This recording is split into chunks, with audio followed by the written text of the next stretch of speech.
kwa siku ya leo. Siku nyingine ambayo Bwana ametupa tumushagai nitabo muthenya wa muthi tukuningai utuhete muthenya wa muthi na ametupea akiwa na sababu ya Bwana. Biblia inasema ya kwamba katika kitabu cha Ayubu, makusudio ya Bwana hayawezi yakazuilika. So mpango wa Bwana katika maisha yako, katika maisha ya kila mtu, hayawezi yakazuilika na kitu yoyote na jambo lolote.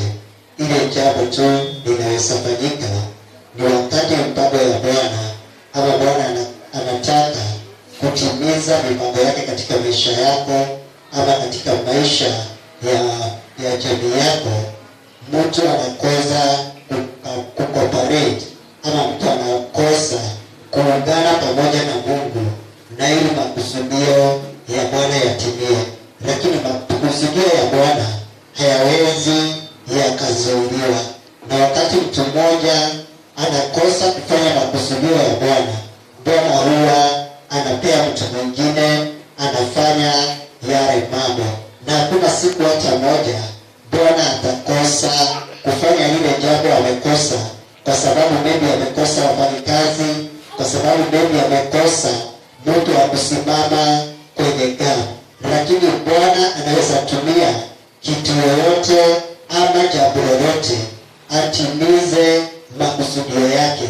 Na Biblia inasema ya kwamba alimtumia mtu ambaye hakuwa anamjua Mungu, ambaye alikuwa anaitwa Cyrus, kwa sababu ya ukombozi wa wana wa Israeli. So watu wa Mungu, ni vizuri kujua mahali Bwana amekuita, mahali kazi ama mahali Bwana amekwambia ufanye katika maisha yako.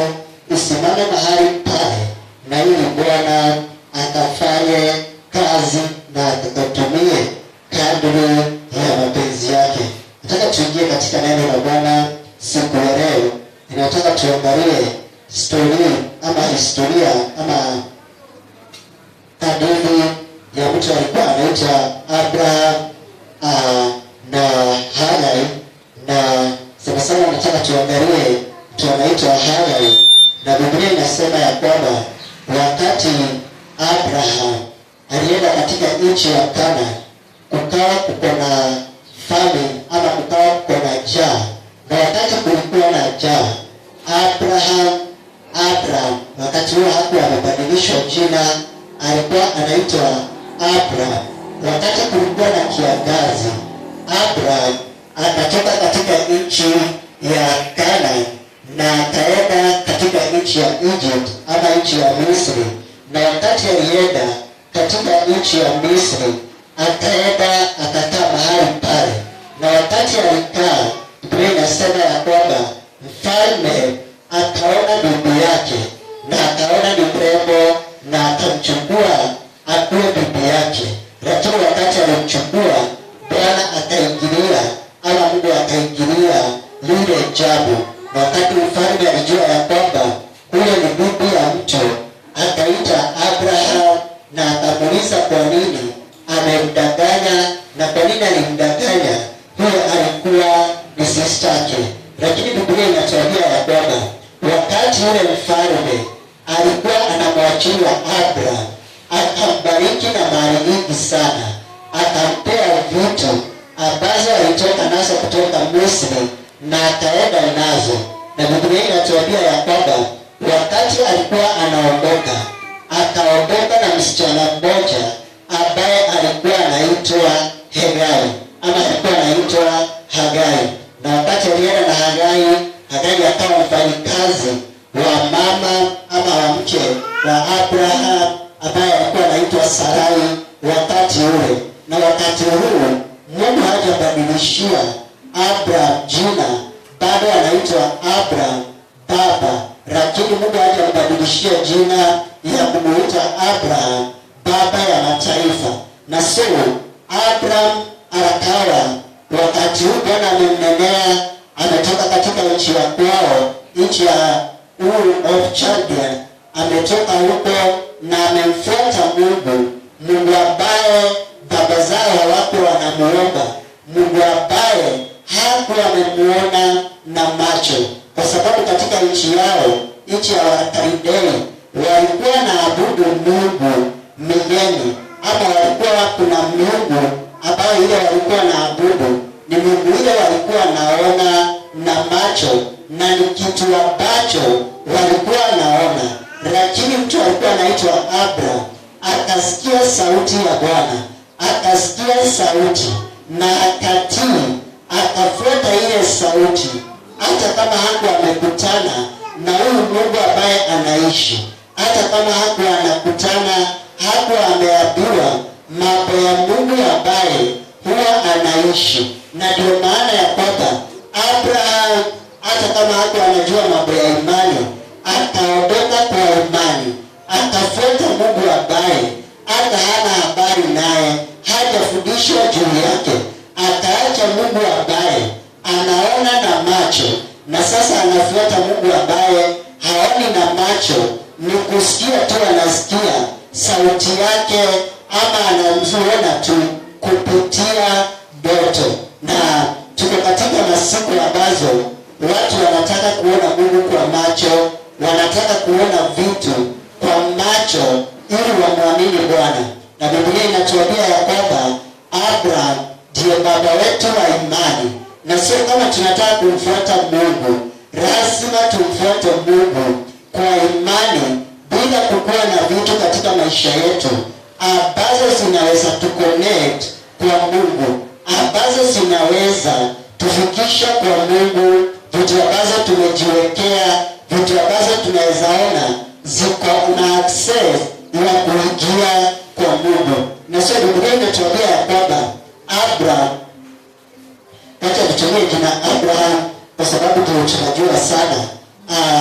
Abraham akatoka na Mungu katika Genesis chapter 12, akamwambia mambo yale atamfanyia, na akamwambia ya kwamba atamfanya baba wa mataifa, na yeyote atakayemlaani atamlaani.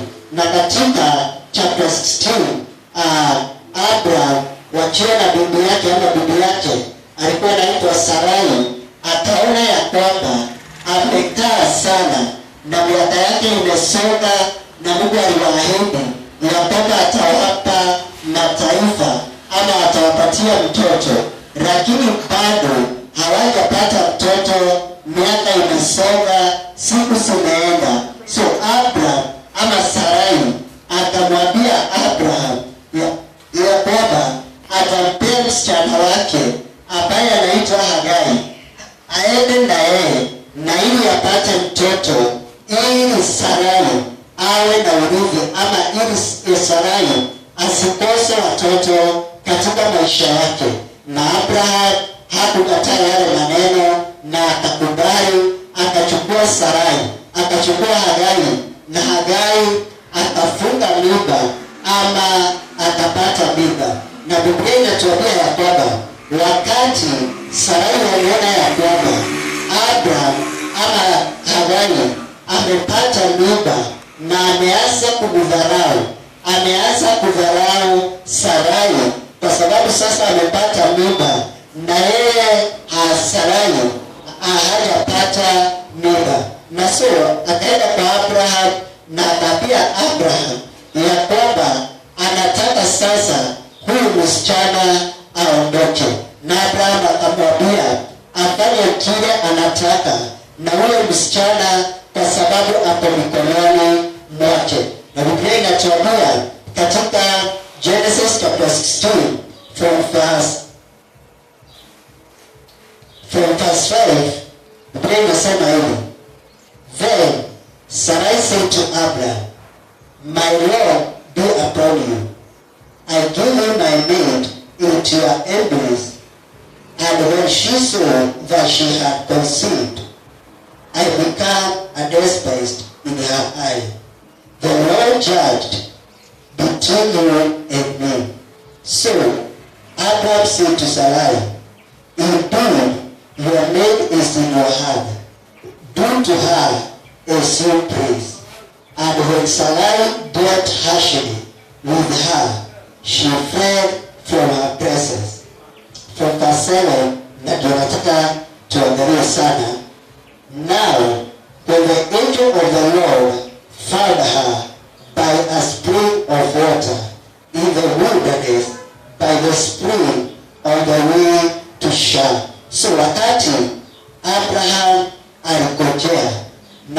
wanamngojea Bwana na Bwana akakosa kukuja wakati ule walikuwa wanatarajia, ama Bwana hakukuja wakati wao walikuwa wanatarajia, walitafuta njia ya kutimiza ahadi za Bwana katika maisha yao. Na wakati wa weti, wakati tunamngojea Bwana, wakati uko katika weti, wakati unangojea Bwana ata-expand your territory, atapanua mahali ambapo umeweka hema yako, kama vile mizuni yetu ya huu mwaka.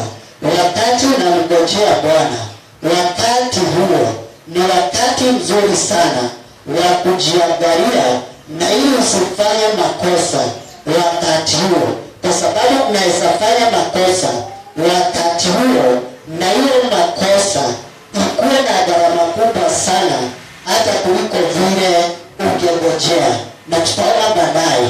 Na so Abraham wakati wa kungojea wakashindwa kungojea Bwana, wakashindwa kuwa na confidence na Bwana, ama Sarai akakosa confidence kwa sababu ya vile hali yake ilikuwa ya kimwili, vile alikuwa anaendelea na miaka yake ilikuwa imesonga. Akaona ni kama ya kwamba Bwana zile ahadi alimwahidi hazitatimia katika maisha yake, na sio akaona ya kwamba wanaweza tafuta njia ambayo watatumia ili ahadi za Bwana zifikiwe. Na kama vile nilianza na kusema ya kwamba ya makusudio ya Bwana hayawezi yakazuilika. Mtu alikuwa anaitwa Abraham, wakakosa kuona makusudio ya Bwana hayawezi yakaisha, hayawezi yakawa vyote, ama hayawezi yakazuiliwa. Na so wakati wa waiting, yale mahatua tunamake, zile decision huwa tunamake katika maisha yetu, zinaweza kuwa za muhimu sana katika maisha, zinaweza kuwa na faida kubwa sana katika maisha yetu, ama zinaweza leta hasara kubwa sana katika maisha yetu. Na ile hatua ambayo Abraham na Sarai walichukua iliwakosti sana, na ilikosti dunia sana, mpaka siku ya leo yule mtoto alizaliwa na mtu anaitwa Hagai, mpaka siku ya leo amekuwa muiba katika Wayahudi, ama katika Jacob, ama katika Isaac, amekuwa muiba kwa Isaac mpaka siku ya leo. Na Biblia inatuambia ya kwamba wakati Hagai aliondoka akawa kwenye kizima, ama akawa betuni, mahali palikuwa panaitwa Sha. So alikuwa anarudi katika nchi ya Misri, alikuwa ametoka katika kwa Abraham katika nchi ya Canaan, na sasa anaenda akirudi katika nchi ya Misri. Na Biblia inatuambia ya kwamba malaika wa Bwana akamtokea, na ni vizuri kujua huyu malaika ambaye Biblia inaongea hapa alitokea, mtu alikuwa anaitwa Hagai. Biblia inasema ni malaika wa Bwana, na mahali kwingine ukisoma katika Biblia inasema ya kwamba akatokewa na malaika, lakini haipeani specific kama ni malaika wa aina gani. So malaika huyu alitokea mtu anaitwa Hagai. Wakati huu si malaika tu wa kawaida, na katika Agano la Kale wale malaika wengi ambao walikuwa wanatokea watu, yule malaika alitokea Jacob, yule malaika alitokea Moses, walikuwa ni malaika, lakini si malaika tu, alikuwa ni Bwana Yesu Kristo. Katika Agano la Kale kuna wakati Yesu alikuwa anatokea kwa watu akiwa kama malaika, kabla Yesu akuwe revealed katika New Testament, akuwe revealed sasa. Alikuwa anatoka katika Old Testament akiwa malaika, na katika hii inaonyesha ya kwamba huyu malaika ni Yesu Kristo ambaye alitokea mtu alikuwa anaitwa Hagai. na ukisoma vizuri inasema ya kwamba akamwambia, now the angel of the Lord found Hagar by the spring of water in the wilderness, by the spring on the way to Shur. And he said, Hagar, Sarai maid, where have you come from, and where are you going? And she said, I am free from the presence of my mistress Sarai. So huyu malaika anajua mtu anaitwa Hagai, anajua mahali ametoka na anajua mahali anaenda. Na ni vizuri tujue Mungu huwa anajua mahali tunatoka, anajua mahali tunaenda, anajua ile njia tutapitia, anajua ile mambo yote ambayo tutapitia katika njia, yeye huwa anayajua. Si ya kwamba wakati tunapitia mazito, wakati tunatoka katika njia za Bwana, ya kwamba Bwana huwa anatusahau, ama ya kwamba Bwana huwa hajui, lakini Mungu huwa anajua. Na wakati mwingi Mungu huwa anatuuliza hii swali, unaenda wapi na umetoka wapi? Si kwa sababu hajui, si kwa sababu hana idea hata mahali tunaenda, lakini huwa anataka tuwe na conscious, ama anataka mawazo yetu sasa yafunguke, tujue, tuone kile tumefichika. Wakati Bwana alimkuta mtu anaitwa Adam na walikuwa wamekula tunda, alimuuliza ako wapi? Si kwa kuwa hakuwa anajua ako wapi, na akamuuliza umefanya nini, lakini alikuwa anataka mtu alikuwa anaitwa Adam aone makosa yake, na maybe alipend before God na ambie Mungu ya kwamba nimekosea ama nimefanya hivi na hivi. Lakini mtu anaitwa Hagai, wakati aliulizwa hii swali na Mungu, alijibu kwa ile njia ambayo ilikuwa inafaa. Akamwambia malaika, nimetoka kwa mkubwa wangu, ama nimetoka from my mistress ambaye ni Sarai. Na Biblia inasema ya kwamba akajibu hivyo, na Mungu alikuwa anataka kuonyesha mtu alikuwa anaitwa Hagai mahali ametoka, anatoka mahali pa baraka na anaenda mahali ambapo ni pa destruction, ama ni mahali pa taabu. Hagai alikuwa anatoka mahali pa agano, mahali ambapo Mungu alikuwa amefanya agano na mtu alikuwa anaitwa Abraham, ama amefanya agano na Abraham. Na katika maisha ya Hagai, kwa sababu amembeba mtoto wa Abraham, ako na agano, ameingizwa katika agano katika maisha yake, na mtu alikuwa anaitwa Hagai akatoka sasa katika mahali pa baraka, mahali pa agano, sasa anaelekea mahali pa destruction. Na wakati mwingi, wakati Mungu anatuuliza hii swali, unaenda wapi? Wakati umegojea agano za Bwana, wakati umegojea ahadi za Bwana, wakati umegojea Bwana katika maombi, katika kufunga, katika kujitolea, katika mambo yote ambayo umemgojea Bwana na umemgojea, umesikia ni kama hautaki kumgojea Bwana tena, kwa sababu kumekuwa na vita, kwa sababu kumekuwa hash, unataka sasa kuondoka katika agano na uende mahali ambapo hakuna agano. Na Biblia inatuambia ya kwamba Mungu huwa anatuuliza hiyo swali, ni mara ngapi katika maisha yako Mungu ashawahi kukuuliza unaenda wapi na umetoka wapi? Si maybe anaweza kosa kukuuliza direct hiyo swali, lakini katika conscience yako ama katika maisha yako unajua mahali ninaenda, Bwana hataki niende mahali pale, mahali ninaenda kutafuta msaada, mahali ninaenda kutafuta kutafuta msaada katika maisha yangu, mambo ambayo ninafanya wakati huu sio mapenzi ya Bwana, lakini bado unaendelea. Na sio Bwana alikuwa anataka kuambia Hagai, umetoka katika mahali pa baraka na mahali unaenda sasa ni mahali pa uharibifu.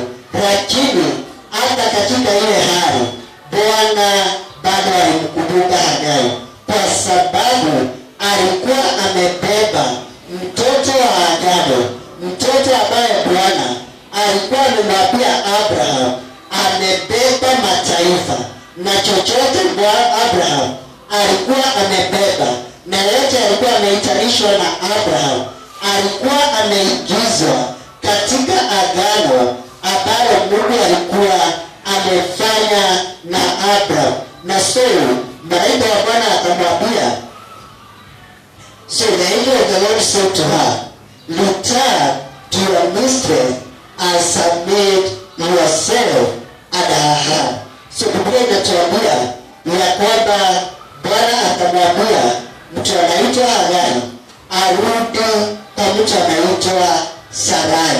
Biblia inasema katika kitabu cha Galatians chapter 4 verse 21 to 23, Paulo akiongea mambo ya Hagai na mambo ya Sarai akasema ya kwamba Hagai anasimamia sheria ama anasimamia matendo, anasimamia kazi. So Hagai katika anasimamia hizo vitu, anasimamia matendo, anasimamia kazi na anasimamia the work ambazo tunajifanyia, ambazo tunaona zinaweza kututuma tukubalike mbele za Bwana. Na Sara ama Sarai anasimamia the grace. Na so kuna wakati huwa tunatoka katika njia za Bwana, kuna wakati huwa tunatoka katika neema ya Bwana na tunaenda njia ambayo ni ya sheria, tunaenda njia ambayo ni ya kazi, tunaenda njia ambayo ni ya matendo, na tunaona ni kama kwamba matendo yetu, kazi zetu ndizo zinaweza tusimamisha mbele za Bwana. Hagai katika maisha yetu anasimamia sheria na mambo ambayo tunajiwekea katika maisha yetu na tunayafanya tukifikiria ya kwamba yanaweza tufikisha mbele za Bwana, yanaweza tutetea mbele za Bwana. Lakini ile kitu tu inaweza tutetea mbele za Bwana, inaweza kusimamisha tu ni agano la damu ya Kristo, ni agano ambayo tumeingia ndani yake, na ni agano la damu ya Kristo. Na so wakati tunatoka katika neema ya Bwana na tunataka kusimama katika matendo yetu, Bwana anatuuliza tunaenda wapi na tumetoka wapi na tunaenda wapi. So Bwana akamwambia arudi kwa Sarai, akamwambia arudi kwa neema. Na hiyo ndio mtu ambayo Bwana anatuunda hata siku ya leo, mambo ya kurudi katika neema ya Kristo, mambo ya kurudi to the grace of God, na ili tulisimame si kwa sababu ya kazi zetu, si kwa sababu ya matendo yetu,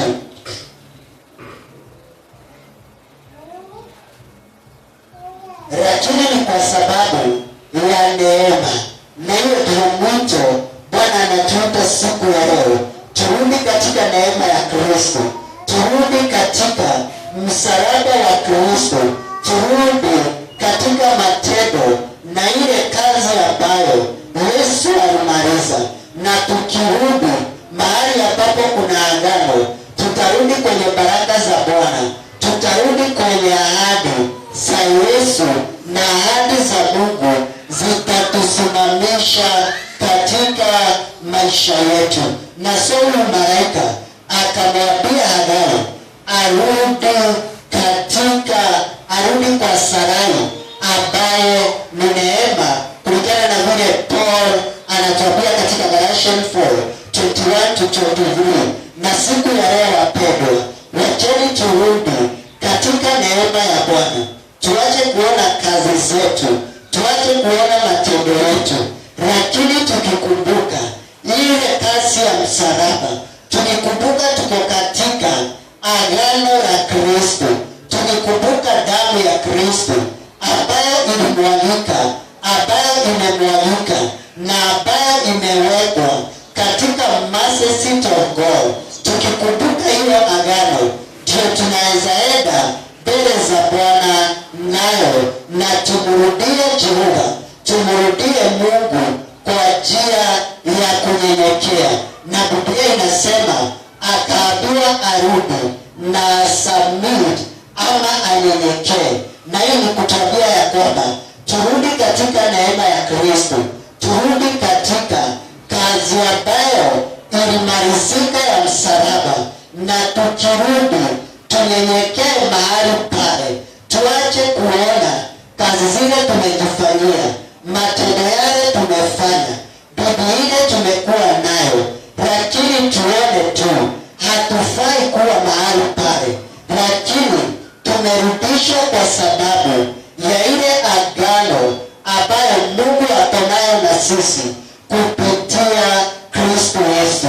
Na mtu anaitwa Hagai alirudi kwa Abraham kwa sababu ya agano, na kwa sababu Mungu alikuwa na agano ya kwamba Abraham atazaa mataifa na atabariki chochote ambacho kimeitwa na kimeitanishwa na Abraham. So Mungu agerudisha mtu anaitwa Hagai nyumbani. So Bwana anatuita turudi kwake, turudi kwa neema na tunyenyekee chini ya neema. Then the angel of the Lord said to her, na wakati tunakubali kurudi katika neema, tunapata ufunuo katika maisha yetu, tunapata kujua yale mambo Bwana anataka kufanya na maisha yetu. Hata kama kulikuwa na delay, hata kama kulikuwa na mambo ambayo alikuwa yamefanyika, hata kama mtu alikuwa anaitwa Hagai hakuwa anajua amebeba mtoto, ama alikuwa anajua amebeba mtoto, lakini hakuwa anajua amebeba mtoto wa aina gani.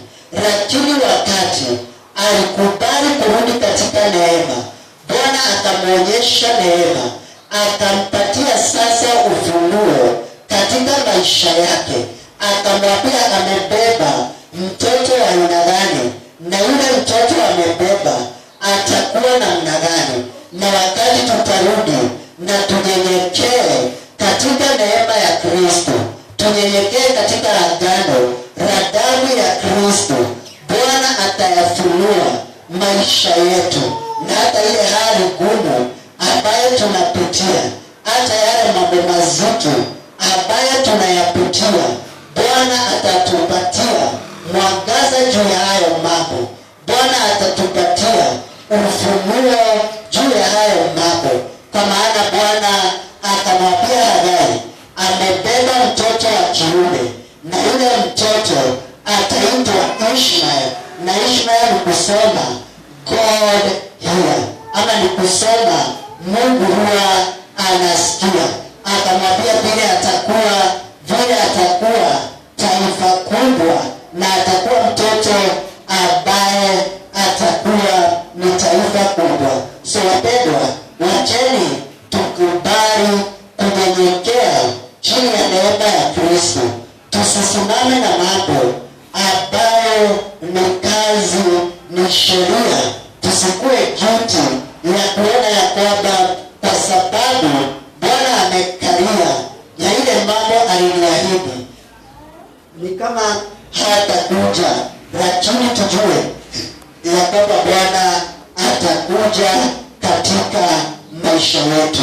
Na wakati Bwana alinenea Hagai, Biblia inasema, and the angel of the Lord said to her, behold, you are with a child, and you shall bear a son. You shall call his name Ishmael, because the Lord has heard your affliction. he shall be a wild man. His hand shall be against every man, and every man hand against him, and he shall dwell in the presence of all his brethren. So Biblia inasema ya kwamba Bwana akamwambia Hagai atamuita mtoto Ishmael. Ishmael ni kusema Mungu anasikia, na akamwambia atamuita Ishmael kwa sababu Mungu amesikia mateso yake. Na siku ya leo naweza kukuambia ya kwamba kuna Mungu huwa anasikia mateso yako. Kuna Mungu huwa anasikia kilio chako. Kuna Mungu huwa anakusikia hata wakati haumuiti, hata wakati unalia tu. Kuna Mungu huwa anakusikia, na anakusikia kwa sababu ya agano la damu ya Kristo. Anakusikia kwa sababu sasa umeingia katika agano, na mtoto yote akilia mzazi huwa anamsikia, na hata kama mzazi ako busy anajua huyo ni mtoto wangu, analia kwa sababu ya njaa, analia kwa sababu ako na fujo, ama analia kwa sababu ya jambo fulani. Na so mzazi huwa kwa sababu ya ile connection wako nayo na mtoto anajua mtoto zaidi. Na wapendwa, naweza kukuambia siku ya leo, kwa sababu ya agano, kuna Mungu huwa anatusikia. Tukimuita anatusikia hata wakati tunalia, kwa sababu yeye ni baba yetu na amefanyika kuwa baba yetu kwa sababu ya damu ya Kristo. Huwa anatusikia, na kwa sababu tuko na agano, Hagai hakusikika kwa sababu ya mambo mengi. Mungu alimsikia kwa sababu kile alikuwa amebeba.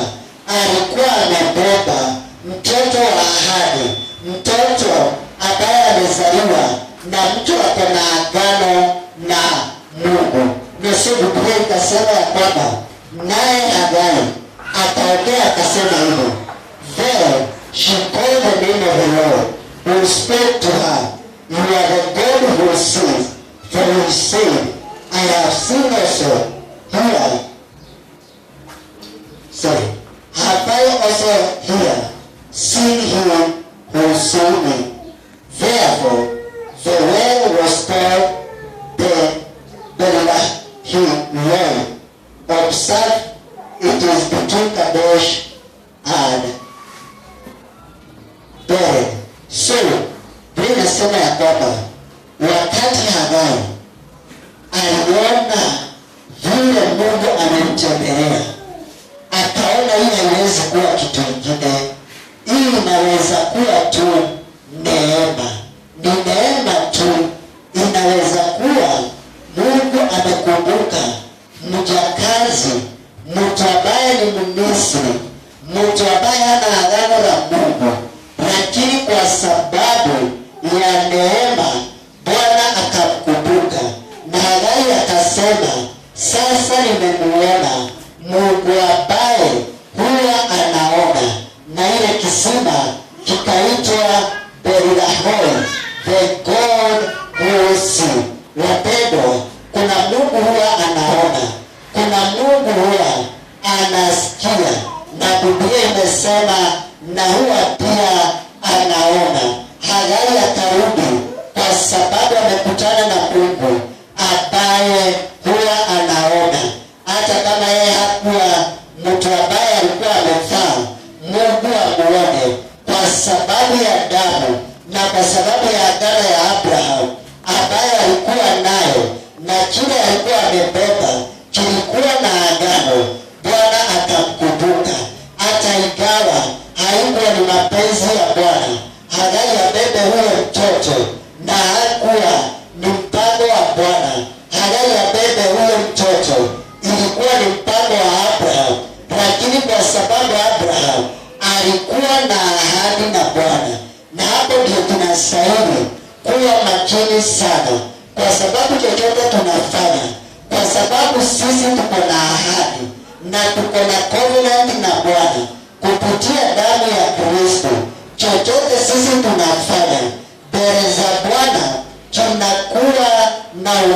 Mungu, na Bwana hawezi kukiachilia kwa sababu kimefanywa na Mungu. Ako na ahadi, na sometimes kuna mambo ambayo yatatufuata katika maisha yetu kwa sababu tuliyafanya wakati wa ahadi na ikaigizwa kwenye ahadi na Bwana. Sio hata wakati unafanya biashara ni vizuri kujua ile biashara ninafanya, kwa sababu mimi ni mtu ambaye ni mtu wa ahadi.